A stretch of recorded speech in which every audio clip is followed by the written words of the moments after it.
Yeah.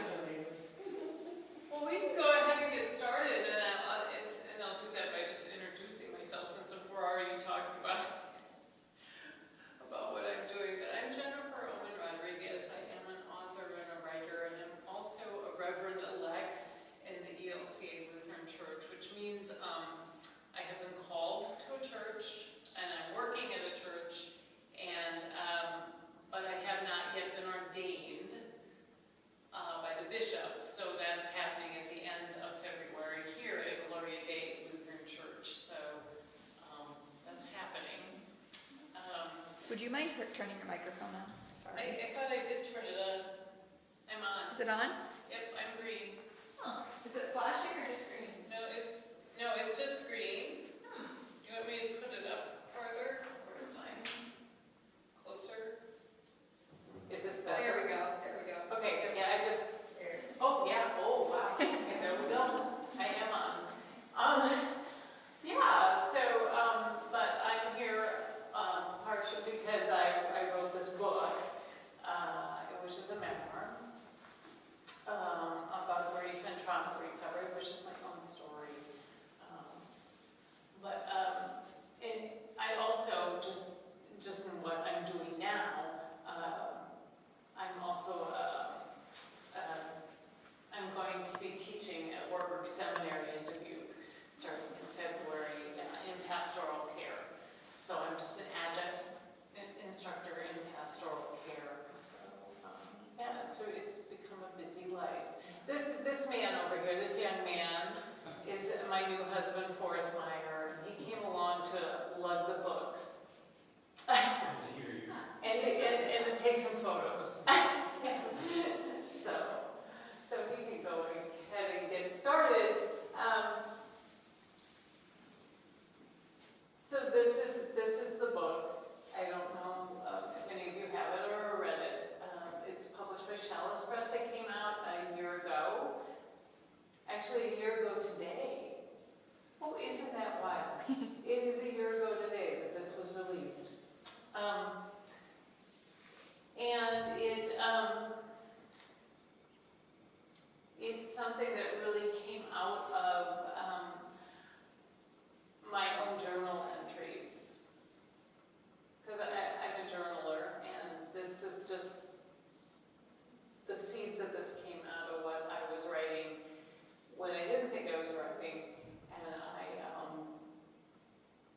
needed a place to put down just some really raw, intense stuff that I didn't want to tell anyone else, or no one else wanted to hear, right? So that's where the book starts. So I guess I like to say when I do these talks that I know some of you are here because you've experienced grief, and some of you may have also had experienced some sort of traumatic experience, and I just want to assure you that this is not a situation where anyone is going to be telling their stories. I talk a little bit about my story, but I don't go deep into it, because these stories, not only are they deeply personal, they're something that can agitate other people, right? And so we don't want to share our hurt or pass our hurt on.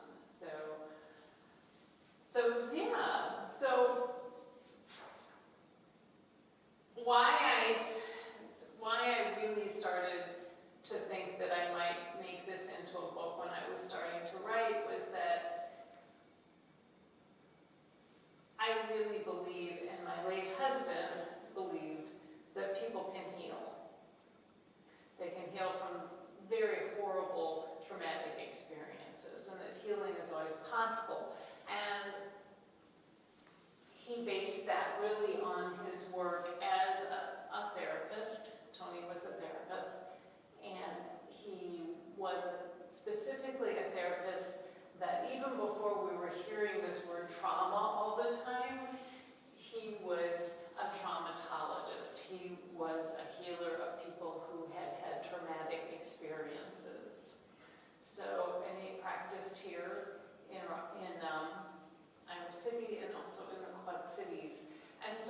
this understanding that was just implied in our family. We all just knew it. My two sons and I just knew that the healing was possible because it's what Tony was always saying. And so, so this book started to take a shape from my journal entries, which were very messy and handwritten in the middle of the night, into something that might actually give hope to other people that healing is always possible. So, yeah. So I'm just going to read a little bit from it. And I always like to begin at the end. Actually, I do like to read the end of a book first when I'm reading a book. Sorry, I'm one of those, and I know that probably drives some of you nuts. Yes, I know. Like when either you're an end of the book reader or a beginning of the book reader, and there's nothing in between. I'm an end of the book reader, but this is not the end of the book. This is just around. It's a journal entry from around 14 months, and I always read this because I think it's really why. What I was just saying, why I wrote the book. Around 14 months. I want to attest to this excruciating, exquisite journey. The moments when all is good, but pain is not over yet. And awful triggered days when time stops once more, falls back into an abyss, one no longer fitting. Today I am not hiding in bed as much. Is that progress? Even as guilt revisits me. Added weight to laden soul, prohibiting passage into healing, wondering what I reflect forward to my sons, to the world, in healing's mirror. Guilt? Hope? Pray my reflection is freedom from despair's exile, from grief and trauma's foreign lands, illuminating possible return to life fully, not former life, but life, carrying inner peace, radiating joy as the prophet speaks. You will go out in joy, carrying peace. Well, welcome. Welcome, welcome. So in that last line, you will go out in joy, carrying peace, is from the prophet Isaiah in the First Testament. So from the end of the book, and from more to the beginning,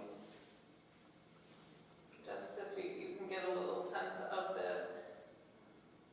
even how my voice changes as I heal. This is from more toward the beginning, and it's called Wishful Litany. And I'm writing to my late husband, who's just been gone a couple months at this point. I wish you were here to see Paul, our son's shoulders broaden out and his limbs shoot long and his brain go click, click, click when excited. Or watch his first tentative accelerations in the school parking lot one very snowy day.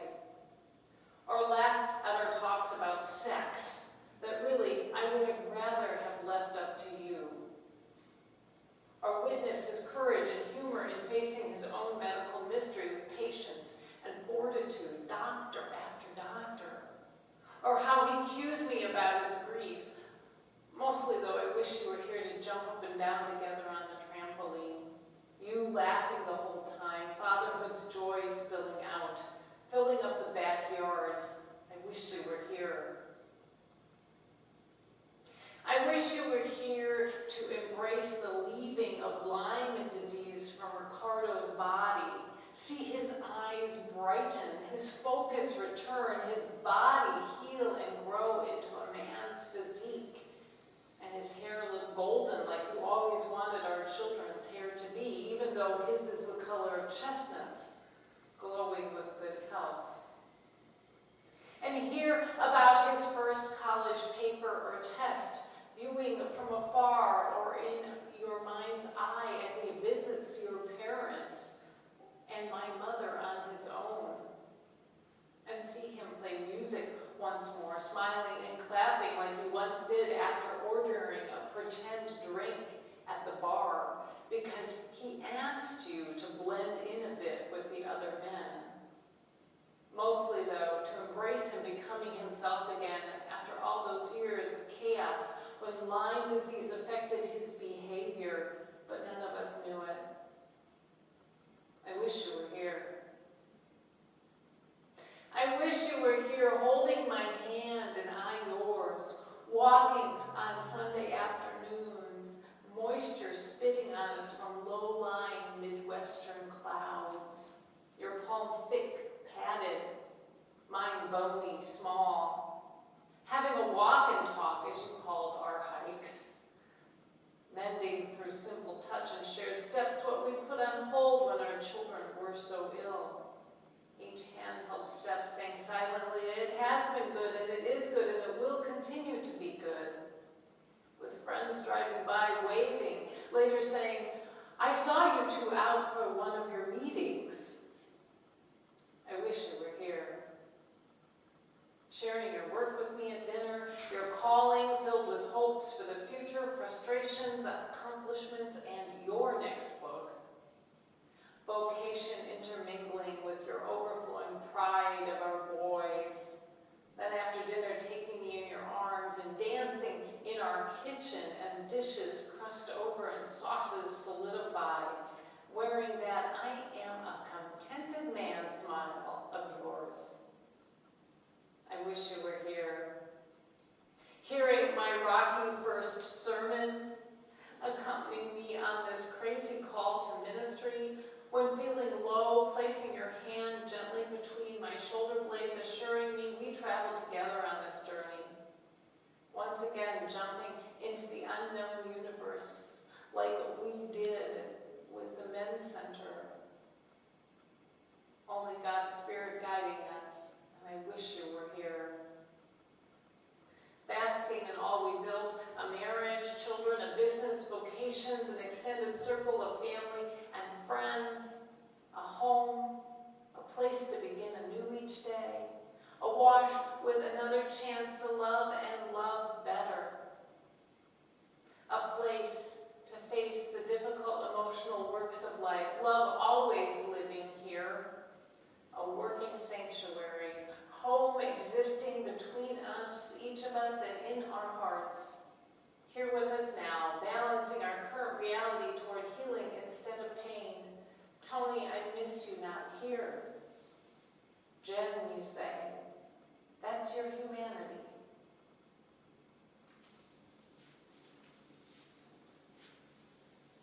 So a bit from the book. I don't expect any of you know anything about our story. Tony died unexpectedly in August of 2016. Our children, our two sons, were 14 and 19. So writing in the fall of 2016, both my children were at home. Paul because he's 14, Ricardo because he was not well enough from Lyme disease yet to begin college. So everyone was home. They also, my children, in the accident that took Tony, almost took my children as well. But they are here, alive on this universe, and doing well at this point. In the book, my literary agent convinced me at some point, as she was reading through everything I was writing, that to include the things I was doing, and she called them spiritual practices, and I had never heard this term before. This is about 2018 when she and I met, and she said, you were doing all these spiritual practices, but you don't talk about them, and you don't include them in the book, and I think this is really important. And I said, yeah, I don't really get that. But okay, you're my agent, and you know the business.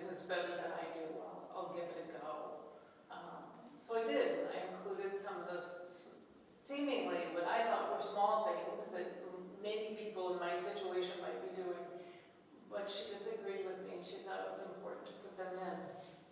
So if you want to play ball tonight, we can try some of these. They're simple. They're really quite simple.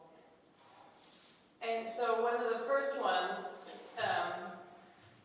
and they grow. So early in the book, you know, I might just have included a spiritual practice of prayer. And I think the first one I include is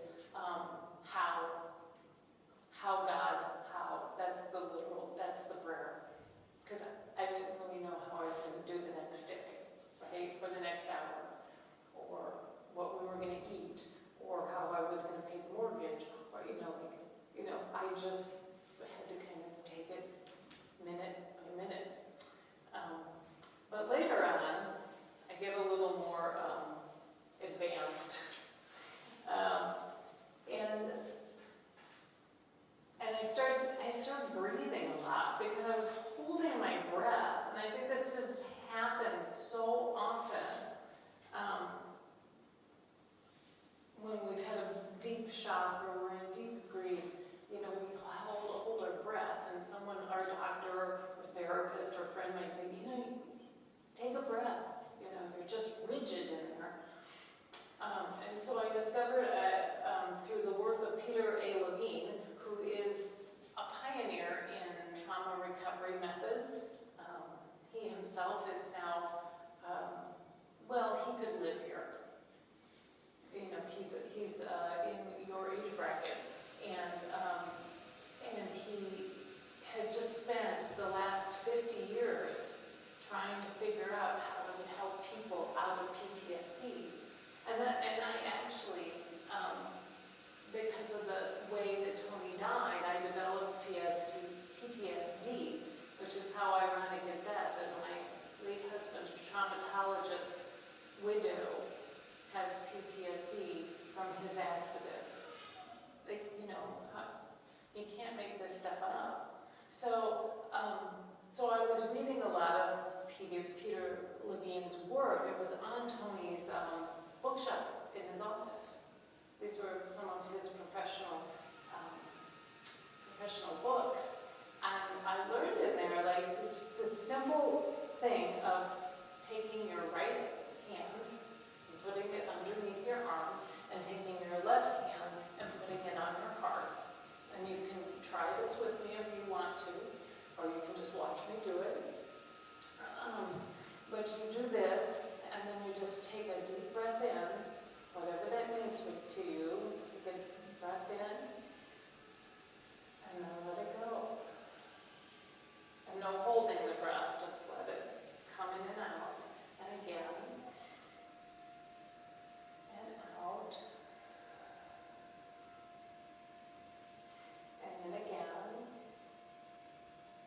and out. And you can just keep doing this. And what it does is it resets your nervous system kind of at its baseline, what we would call ventral vagal. But a lot of times we're not centered.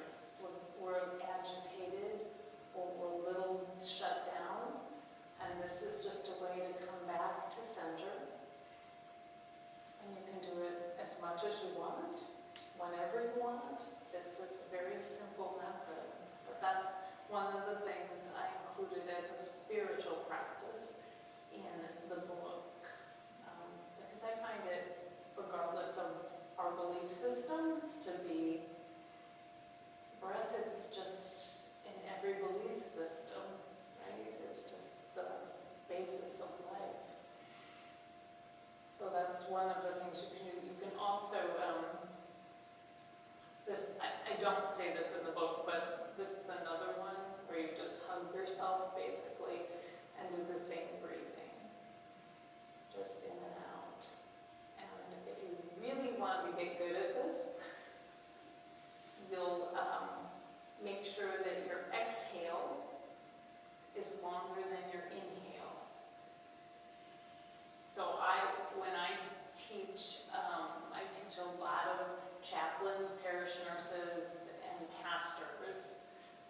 these self-calming techniques, because sometimes we're all in a position where we hear and witness some intense humanity, intense stuff.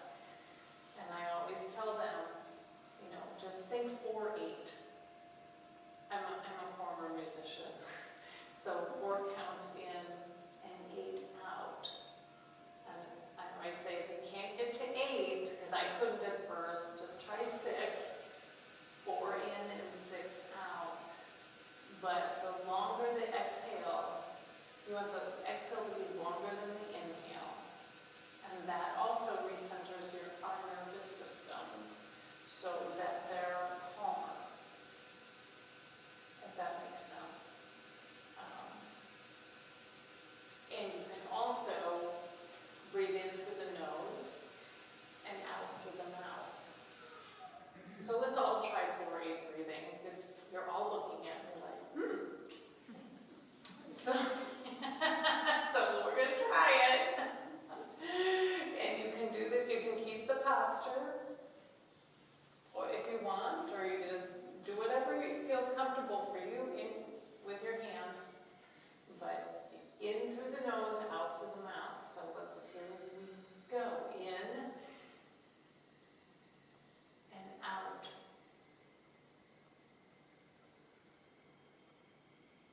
And in for 4, 3, 4, and out through the mouth.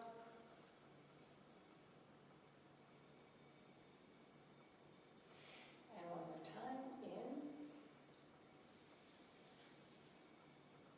and out.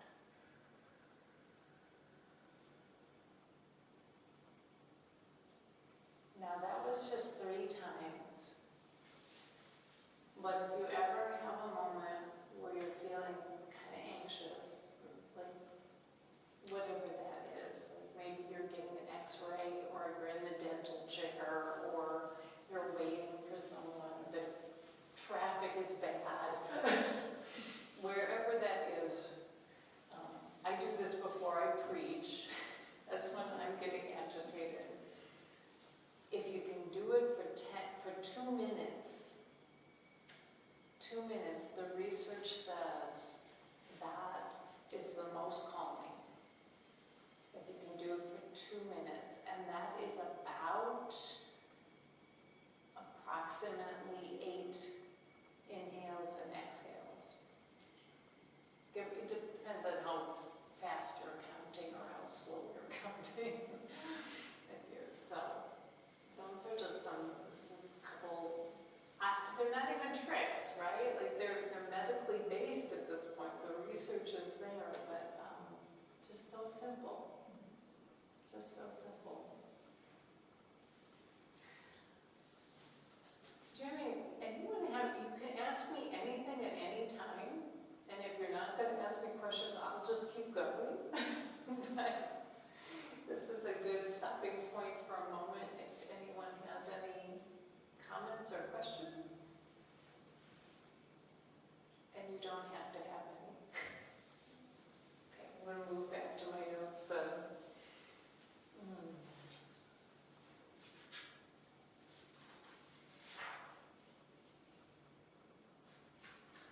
So I read you what I call the wishful litany a little bit ago, and the actual the spiritual practice that I have it there right after that is something I call collecting noises. And once again, like in my own story, I have grief and I have trauma recovery. I have both things going on at the same time. And so I often struggled with what was grief and what was trauma, what was PTSD and trauma recovery.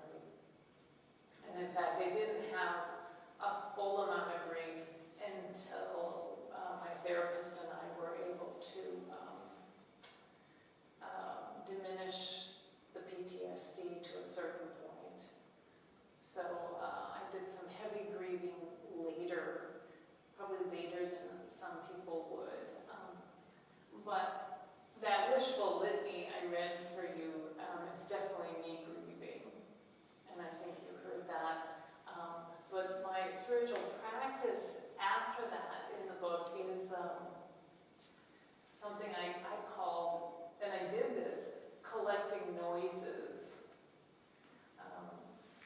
Because what I found was I was missing just the everyday noises that Tony made. Not his snoring. I have to truly admit I did not miss the snoring. But just how he cleared his throat in the morning. Or what he said, like hearing him brush his teeth in the bathroom. Or just how his footfall, how his foot hit our hardwood floors. Or how every morning he put his oatmeal in the microwave, and then he'd go do something else, and it would overflow, and he would come back and open the microwave and say, "Oh shit," I miss these everyday moments that I think, we all just take,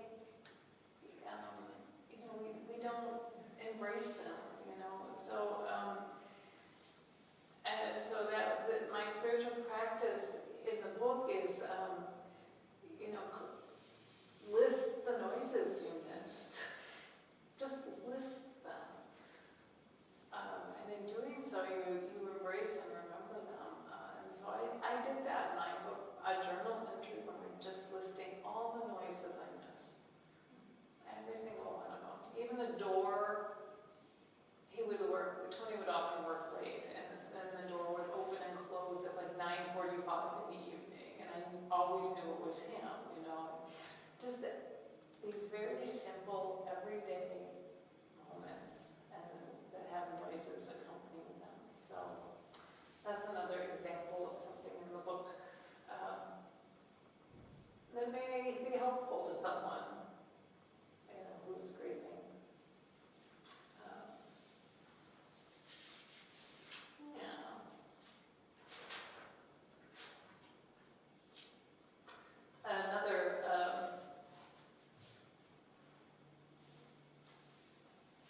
Another spiritual practice I have, and this is much later in the book, it has to do with gratitudes. And I want to read you a quote. A good friend of mine and someone I was working with sent me, and and the quote is, "But gratitude transforms the torment of memory into silent joy. One bears what was lovely in the past, not as a thorn, but as a precious gift deep within, a hidden treasure of which one can always be certain." And some of you might recognize that as Dietrich Bonhoeffer. So the hidden treasure.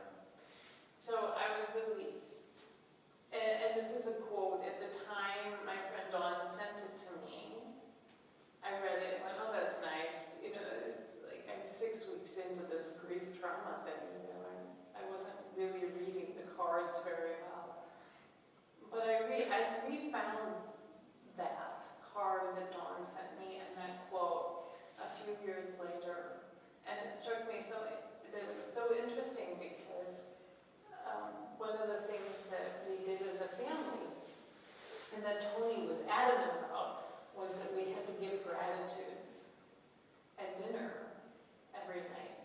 And he would give his gratitudes. I'm grateful for Ricardo and Paul and Lucia and this dinner. And then we go around the table, and once again, our children are teenagers,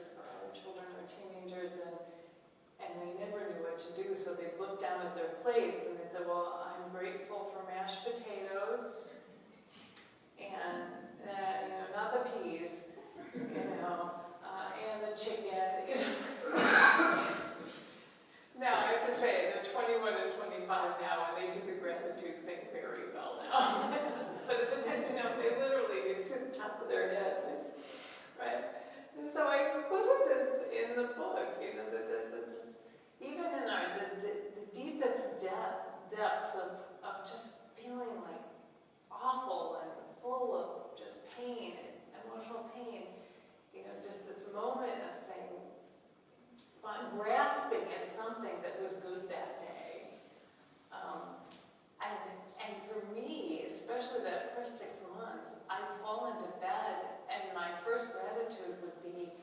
so grateful to be back in bed.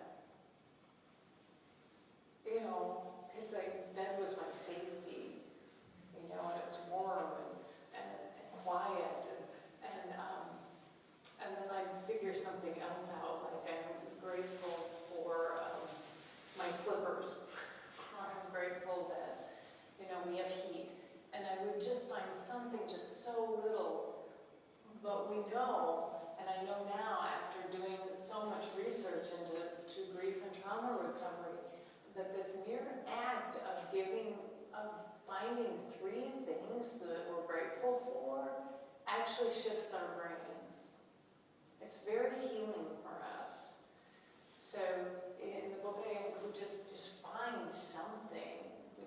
Maybe you're grateful for this color of blue, which is a very nice color of blue.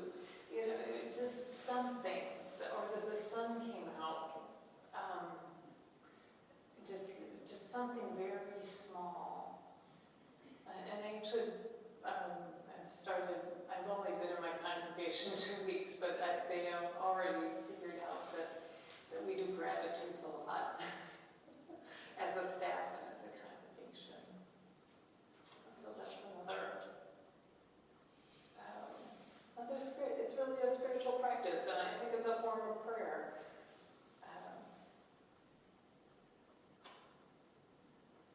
So, I'm going to tell you what my gratitudes are today. I'll do my own spiritual practice. I'm grateful to be here among you, here at Ohman-Rodriguez. It's a beautiful, beautiful place to live. I'm also grateful that I found love again. Forrest is sitting over there. My book schlepper. And I am grateful that I can write and be called a writer. So those are my gratitudes today, which are far different than what I shared with you about in the beginnings of grief and trauma recovery, of being just grateful to get into bed. So, once again, any comments or questions? I'm going to read some more from the book, but I thought before I did that. Okay.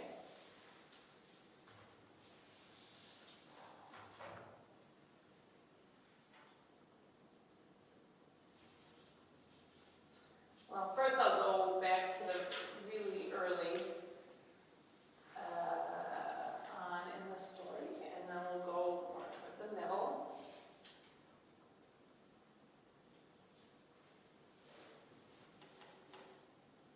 Tony died on a Saturday, and this is Tuesday, maybe Wednesday. Morning, ease out of our bed. Another night of sort of sleeping. Fallen asleep last night with nerve endings pinging through my body. Ping, ping, ping. Like shards of glass hitting skin from inside, erupting into small tremors, creating rolling, roaring waves in stomach. Contents crashing into esophagus. Sleep 3, 4 hours, toss for 2, stemming off repetitive instant replay. Seeing a river, veins coursing with breath's life, but something else as well. Throbbing feeling of agitation filling arms, circulating throughout body, waking me again and again, crying out to the night, is this what combat vets feel?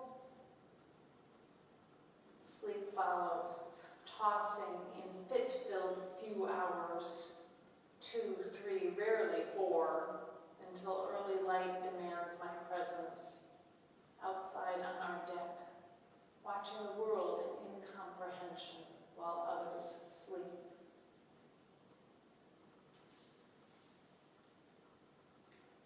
So sometimes when I'm doing workshops with pastors and chaplains, and we're talking about what trauma, the after effects of trauma might feel like, I read that passage because I think it's my experience of PTSD, that the body is just alive with chemicals, basically, adrenaline and cortisol, that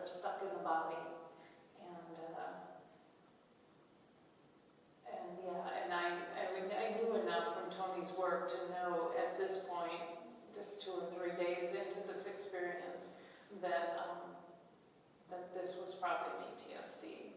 So I knew my diagnosis before I was diagnosed. But definitely a very physical experience. But once again, the good news here is that we can heal. And if I hadn't had healing, I wouldn't be here. I simply would not be here in this room right now, holding my book. Seriously, and I wouldn't be a pastor, and I just, none of that would have happened in the same way. So I am very, I feel blessed to have had that knowledge base to know what to do. Definitely. So I'm going to go toward more to the end.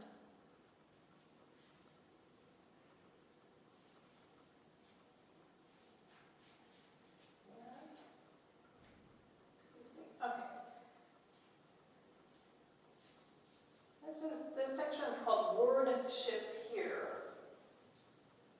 Next to Tony's computer at the Men's Center, and the Men's Center was his clinical practice, sat a photo of us taken by my mother or father, I don't remember which. We stand on the dock at Ludington, Michigan, windblown, tanned, young, in love, waiting for the Lake Michigan ferry to take us across to Wisconsin, to our car pointing us toward home, our heads touching lightly in front of the sign, words reading, "Board ship here." And we did. We boarded a ship toward home, the one we made with each other. Boarded a ship called love, marriage, parenthood, followers of dreams and vocation, now called devastation, loss, grief, trauma, but still called home, and always called love. Some years our ship sailed smoothly. Some years we endured turbulence. But ultimately, all our years perpetuated love, commitment, and a willingness to show up each day. Ours was not a perfect trip, not even close, but it was ours, in our own for better and for worse. What occurs next on this ship without my co-captain remains to be seen. The good news is there is an after, a next, a future for us. Sustainable health for Ricardo and Paul, and continued good health for me.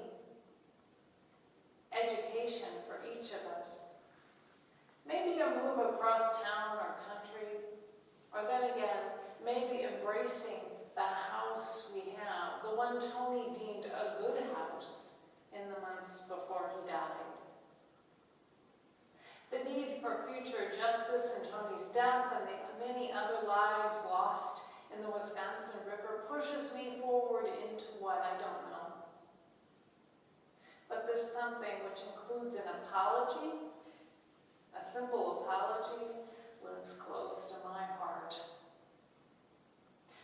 Whatever future holds, it lives in an ongoing, continual unfolding of love between the three of us. Stirred in with sprinkled memories, along with a phrase said like a broken record under Tony's breath, "That's goodness." There's a thought. Future as goodness. Words by which I live, having loved Tony, having learned from him, still hearing him in the thump, thump, thump of my heart. Stay on the ship, my heart says, your compass guiding you home to smiles of two young men with their father's eyebrows, a bit of his sense of humor, delivered in voices an octave lower. Home to dreams of writing and ordination, home to dentist appointments, errands, family dinner nights, and eating yet another burger joint meal. Home to bills, perpetual home maintenance, a yard once again in need of mowing, and a driveway full of fresh snow. Home to head colds and laundry, and a much-needed supportive text from a friend. Home to ongoing monetary uncertainties, trauma recovery, schooling, and aged beloveds. Home to uncomfortable but necessary conversations with our sons about all they face in trauma and grief, juxtaposed with their generation's culture. T.S. Eliot once wrote, "Home is where one starts from." Words framed to the left of our well-traveled back door, reminding me I am home. Home knowing Tony and I created this relational space together, and over time, home wrapping us in love. Home knowing our home didn't drown that day.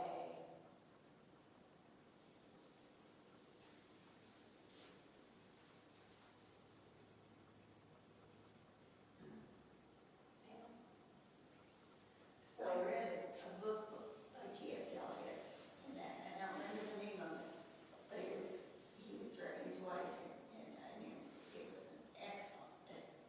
Yeah, T.S. Eliot is something. Yeah, Yeah. he gave it to several friends when they. Yeah, I'm gonna look that up because I love T.S. Eliot, obviously. Yeah. And so many of our great writers have had such loss and have written so eloquently about it. Yeah.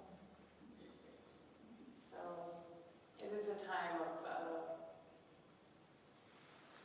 and I don't know what you would think of when I say this, but I think grief just opens us up, and so I think things come out that may have already been there, but for some reason, as my therapist would say, your heart is broken, so much will come out and much will come in, and I definitely feel that about this book, that so much came out. And it's not a book I would write today at all. It's definitely a book that came out of that time. Because if now I were to go back and write the story, it would be so different. Yeah, it wouldn't be as raw. Because I am in a different place. I'm much more healed. So. But I noticed that in my writing, that it has changed now in 6.5 years. So, thank you for bringing that up. My loss was 10 years ago now, and it's not gone. No. Oh no, I'm trying not to cry. As I read this. I'm trying not to cry. No, I'm sorry. Yeah.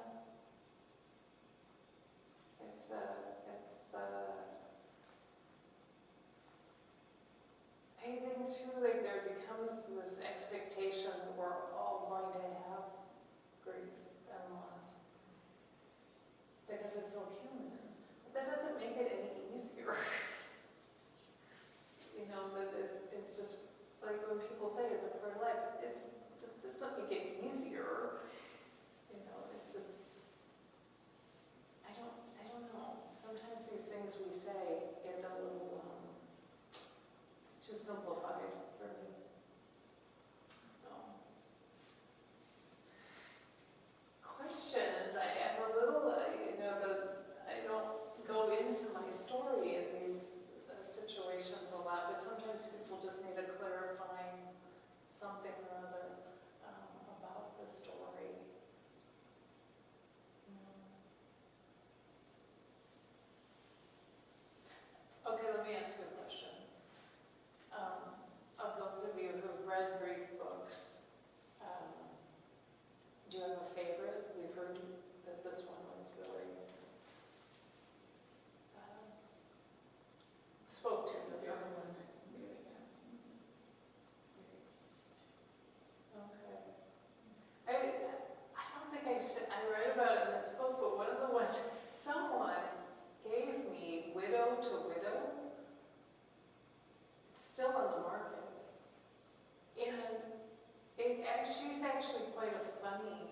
humorous writer, and there were so many points that I would just laugh at her book because she was so kind of funny about her grief.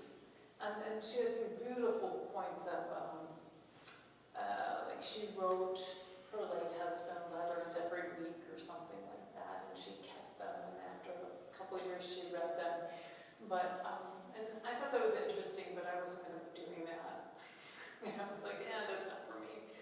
But she was very funny about many things, but very good advice to, like, you know, don't let anyone do anything with your finances. This is what I remember, because I read this very early on, maybe 2 months into grief, and like, okay, no one's touching my finances, you know, and don't make any financial decisions for the first year, you know, just that because you're not quite all there, right?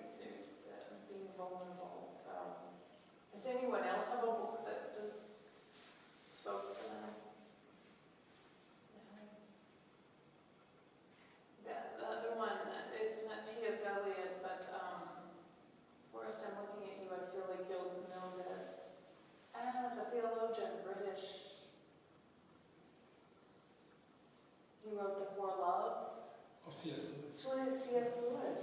Yeah, he wrote a beautiful one after his wife died. Oh, is it? Yeah, I believe. Surprised by Joy, I think it's. No, C.S. Lewis. Yeah, it's, well, that, okay, yep, C.S. Lewis's was very nice. Yeah, it's a good one. Very good one.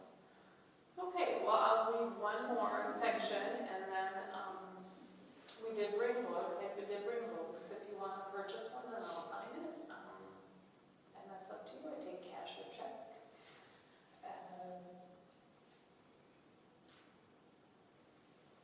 Let's see. You can tell where I read. They're all marked, right? I did journal. Oh, you did? And now when I was moving over here, I ran across it, and I just couldn't read it. Yeah, I understand. I had to go through all of mine for this. So yeah, no, it's tough. Maybe you don't need to reread them. No, I kept it, but I don't. You know,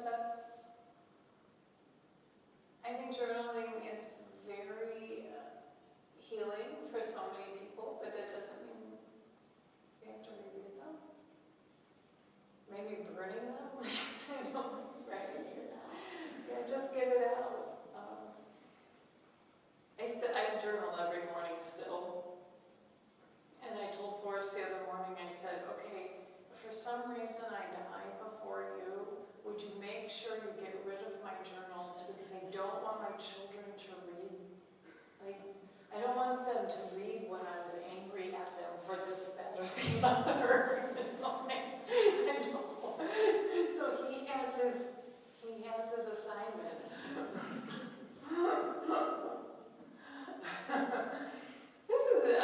I'll read a couple short ones. This is, I definitely felt, and my children and I felt, that we were on display a lot. People were wondering how well we were going to do, and they would often ask questions that felt intrusive to me. And this is a journal entry where I am, something has happened, someone has said something to me. And it's called Family Still. Shields up, swords out, in response to some well-meaning person stuck in cluelessness shaking her head, her internal thoughts spilling out past my personal boundary. Your family is ripped apart. We are still family, I say. On my watch, I insist we are family to each other regardless of what happened. Demand others see or pretend to see us that same way.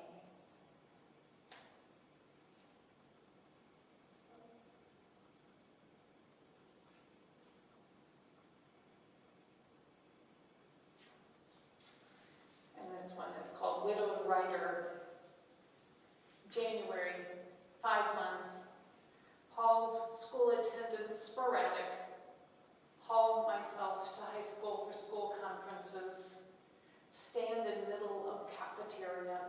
walking and sitting and standing everywhere.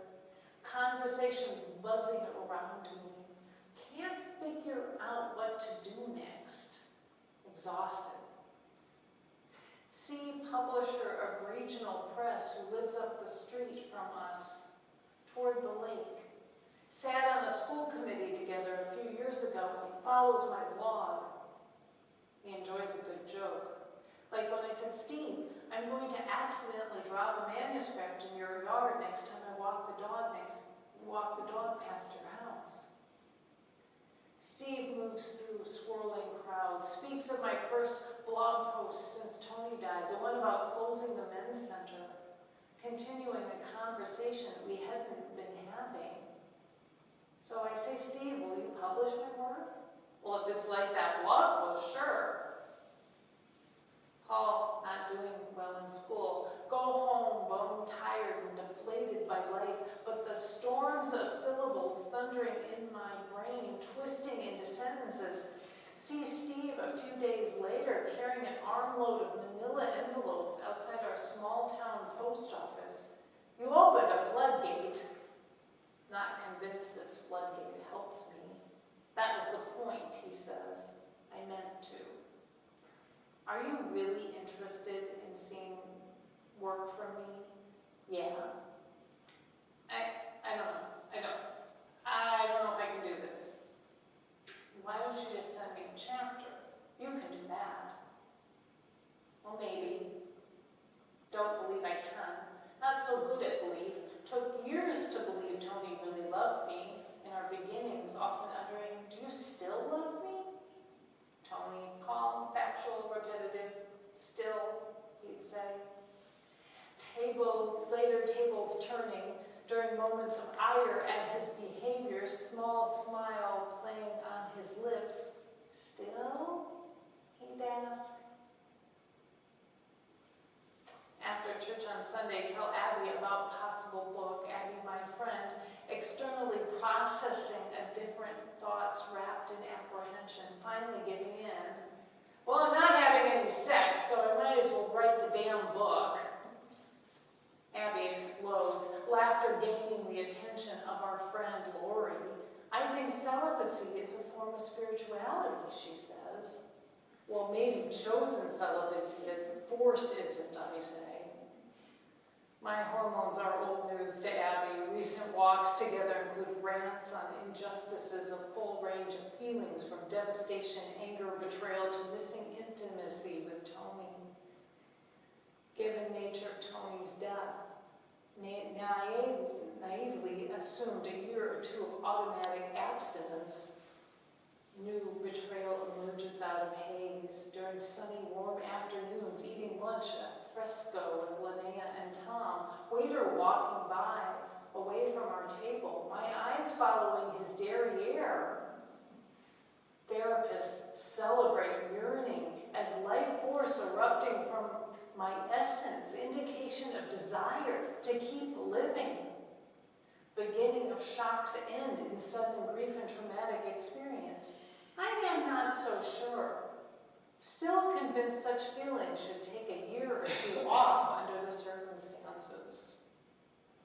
Friends elevating current situation, pretending I adopt spiritual vow called celibacy, putting a positive philosophical spin on my yuck, using energy force once put toward a mutual and intimate relationship into writing a book, inherent complications of love in all its beauty, fused into some sort of work, poured away from heart and into product. Except that I profoundly grieve, pushed daily to emotion's edge, grief's abstinence not chosen kind, nor celibacy. New friend Elaine, a widow, a pastor, a certified psychotherapist and writer, assures me over our first 3-hour lunch, this time will pass. When? I ask. Read through Tony's professional library on love. Understand that my experience is part of our pre-wired neurological systems, wired for relationships, especially love relationships. Humans return again And again, to our first love attachments as infants, our parents, our caregivers. As adults, either recreating early relationships of love or attempting to create emotionally responsive love we needed then for the partner now. Merritt, my therapist, reminds me everything I experience now, I feel in extreme intensity. Her analysis correct. Emotions ride waves. Despair returns after feeling sunshine's warmth. Rant at people, world, insurance agents, accountants, and what happened to us. Then forget how to open a jar of tomato sauce. And guilt? Guilt attaches to all emotions, haunting me in flashbacks, in parenting, moments with friends, flashes of finding a man attractive, making future plans, living, writing. How can I possibly survive? Or keep the house up? Or parent? Or sleep night after night alone in our bed without Tony's warmth radiating my way? Without reassurance of waking him if sleep avoids me with worry and anxiety? Without the small sounds he made, just living, filling up quiet. Why isn't he here when I need him most? Unexpected, unwelcomed yearnings reveal fear of living alone, living without Tony. New widow books warn me of this tendency with honesty and love, relaying stories of women not really able to assess another's character in grief, marrying people with high needs or addiction issues or prone to anger, violence. Friends tell me stories of her father-in-law remarrying too quickly. Therapists say, be careful, wait 2 years. Lunch again with my new friend Ellen, who assures me reeling emotions will subside, staring disbelief. How can any of my feelings leave, I ask?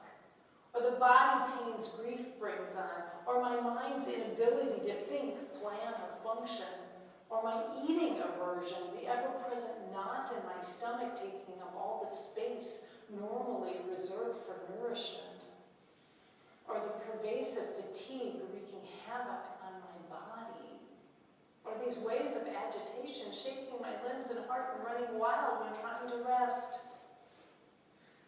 As months progress, Elaine's words reveal truth. When a friend lovingly suggests I begin dating, practice dating, I am appalled. When other friends admire my dress, asking how many men asked me out that day, my body retracts. Understanding that what began last September constitutes the continued search for the one I lost. Yearning for him who knew me, saw me, went beyond mere noticing my tone of voice or my dress or the way I wear my hair. 23 years ago, diving in, laughing with me, holding my hand, making plans with me, hearing my pain and sharing my joy. Early days of grief and trauma, manic, compulsive, bad choices in money, work and love easily accomplished. If getting rid of too much of Tony's professional library was the worst decision made during this time, then in newfound wisdom, I am lucky, blessed in both.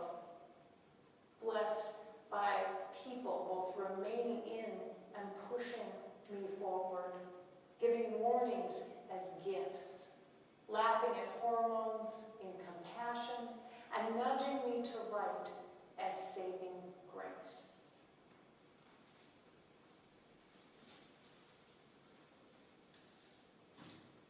And I see what the time is. Any last comments or questions before we wrap it up tonight? You are a quiet, wintry January group. Yeah. Well, there's a different kind of trauma we go through. Like my husband has dementia. Yeah, that's very This different. is a whole different kind of thing. You know, I'm not grieving the way your husband, you know, it's a slow